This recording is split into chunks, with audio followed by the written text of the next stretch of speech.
పార్లమెంట్లో బడ్జెట్ సమావేశాలు ప్రారంభమయ్యాయి. లైవ్ ద్వారా చూద్దాం. देश की लोकतांत्रिक प्रक्रिया, इस देश की संवैधानिक व्यवस्था और ये देखिए राष्ट्रपति का स्वागत करने के लिए प्रधानमंत्री नरेंद्र मोदी, उपराष्ट्रपति जगदीप धनखड़ और लोकसभा के अध्यक्ष ओम बिरला हाथ जोड़कर उनका अभिवादन स्वीकार करते हुए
कागजों पर नहीं बल्कि जीवंत और गतिशील है।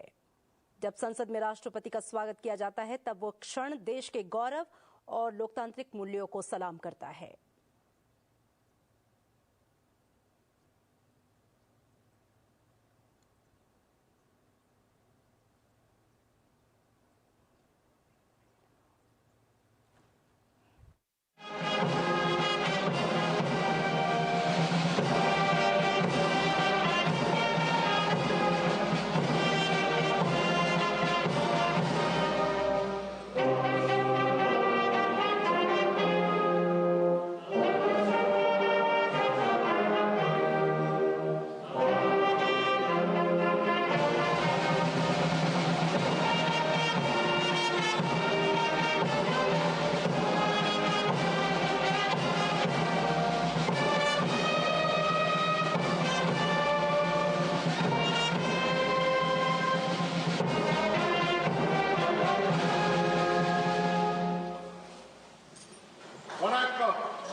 माननीय सदस्यगण, संसद की इस बैठक को संबोधित करते हुए मुझे हार्दिक प्रसन्नता हो रही।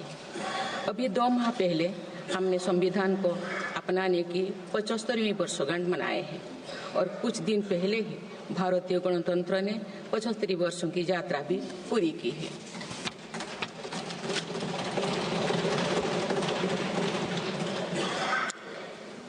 ये अवसर लोकतंत्र की जननी के रूप में भारत के गौरव को नई ऊंचाई देगा। मैं सभी देशवासियों की तरफ से बाबा साहेब आम्बेडकर समेत सभी संविधान निर्माताओं को नमन करती हूँ। माननीय सदस्यगण, इस समय देश में महाकुंभ का ऐतिहासिक पर्व भी चल रहा है।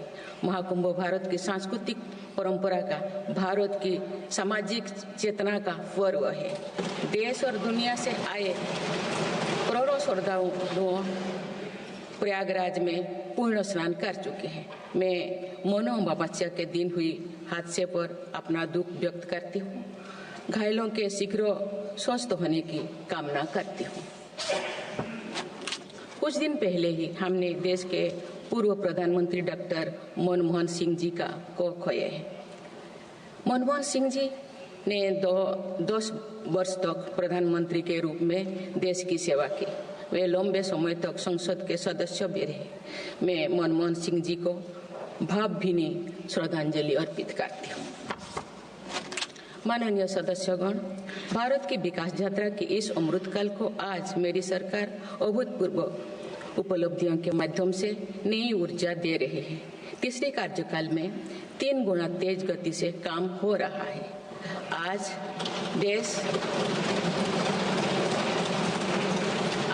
देश बड़े निर्णयों और नीतियों को असाधारण गति से लागू होते देख रहा है और इन निर्णयों में देश की गरीब, मध्यम वर्ग, युवा, महिलाओं, किसानों को सर्वोच्च प्राथमिकता मिली।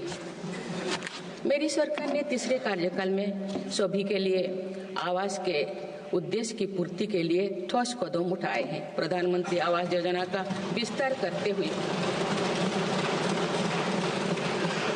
3 करोड़ अतिरिक्त परिवारों को नए घर देने का निर्णय लिया गया है। इसके लिए 5,36,000 करोड़ रुपया खर्च किए जाने की योजना है। मेरी सरकार गांव में गरीबों की उनकी आवासीय भूमि का हक देने और वित्तीय समावेशन के लिए प्रतिबद्ध है। इस दिशा में स्वामित्व योजना के अंतर्गत अब तक 2 करोड़ 25 लाख स्वामित्व कार्ड जारी किए गए। इनमें से करीब 70 लाख स्वामित्व कार्ड पिछले 6 महीने से जारी किए। पीएम किसान सम्मान निधि के तहत करोड़ों किसानों को पिछले महीने में 41,000 करोड़ रुपया की राशि का भुगतान हुआ है। जनजातीय समाज के 5 करोड़ लोगों के लिए धरती व जनजातीय ग्राम उत्कर्ष अभियान प्रारंभ हुआ है। इसके लिए 80,000 करोड़ रुपये का प्रावधान किया गया है। आयुष्मान भारत योजना के अंतर्गत 70 वर्षों और उससे अधिक उम्र के 6 करोड़ वरिष्ठ नागरिकों को स्वास्थ्य बीमा देने का फैसला हुआ है। इन्हें हर वर्ष 5 लाख रुपए का हेल्थ कवर मिलेगा। छोटे उद्यमियों के लिए मुद्रा ऋण की सीमा 10 लाख रुपए से बढ़कर 20 लाख रुपया कर दी गई। मेरी सरकार ने युवाओं की शिक्षा और उनके लिए रोजगार के नए अवसर तैयार करने पर विशेष फोकस किया है। मेधावी छात्रों को उच्च शिक्षा में वित्तीय सहायता देने के लिए पीएम विद्यालक्ष्मी योजना शुरू की गई है। 1 करोड़ युवाओं को शीर्ष 500 कंपनियों में इंटर्नशिप के अवसर भी दिए जाएंगे। पेपर लीक की घटनाओं को रोकने और भर्ती में पारदर्शिता सुनिश्चित करने के लिए नया कानून लागू किया गया है। सहकार से समृद्धि की भावना पर चलते हुए सरकार ने त्रिभुवन सहकारी यूनिवर्सिटी की स्थापना को प्रस्ताव स्वीकृत किया है। सरकार ने प्रधानमंत्री ग्राम सड़क योजना के चौथे चरण में 25,000 बस्तियों को जोड़ने के लिए 70,000 करोड़ रुपया स्वीकृत किए। आज जब हमारा देश अटल जी की जन्म शताब्दी का वर्ष मना रहा है, तो प्रधानमंत्री ग्राम सड़क योजना उनके विजन का पर्याय बनी हुई है। देश में अब 71,000 वंदे भारत, अमृत भारत और नमो भारत ट्रेन चल रही है, जिनमें पिछले 6 माह में ही 17 नए वंदे भारत और 1 नमो भारत ट्रेन को जोड़ा गया है। वन नेशन वन इलेक्शन और वक्फ अधिनियम संशोधन जैसे कई महत्वपूर्ण विषय पर भी सरकार ने तेज गति से कदम आगे बढ़ाए। माननीय सदस्यगण, मेरी सरकार के 1 दशक के कार्यकाल ने विकसित भारत की यात्रा को नई ऊर्जा दी है। विकसित भारत के विजन में जन भागीदारी का सामूहिक सामर्थ्य है। देश की आर्थिक उन्नति